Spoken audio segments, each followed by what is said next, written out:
হে hello guys, আজ আমরা সবাই মিলে গেছি বাবার বাড়ি। আর সবাইকে আমি বেসন লাগায় ভূত করে দিচ্ছি, কারণ আমরা আজকে একটা বার্থডে বাড়িয়ে যাব।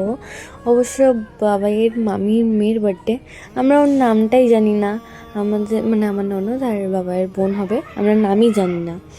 আর এদিকে তো বেসন লাগানোর পর আমি স্নান করে চলে এসেছিলাম, কিন্তু ট্রানজেকশন করা হয়নি। সো তোমরা ট্রানজেকশনটা দেখো। আর আমার মুখটা তো একদম বাজে লাগছে। আর এদিকে সবাই রেডি হয়ে গেছিলাম। আর সাথীকে আজকে সেই কিউট লাগছিল, সবাইকে আজকে সেই কিউট লাগছিল, বাবাই, ভাই, তিশা, সবাইকে। যাই হোক, আমার মনে ছিল যে মেকআপটা অতিরিক্ত বেশি হয়ে গেছিলো, বাট আমার কানে যেই কানেরটা ছিল আমার জাস্ট সে ভালো লাগে কানেরটা। তোমরা একটু পরে দেখতেই পারবে আমার মেকআপ।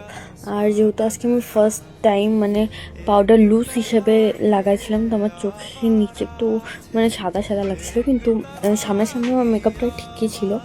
দেন সবাই আমরা গাড়িতে উঠে বসে পড়েছিলাম। আর এদিকে বাকি মাসি ওরাও আসছিলো আমাদের সাথে, মাসি ওরাও গেছিলো, মানে বাবার মাসি। তো আজকে এতটুকুই পার্ট, দেখা হচ্ছে নেক্সট ব্লগে আর কাউতালির সাথে। টাটা।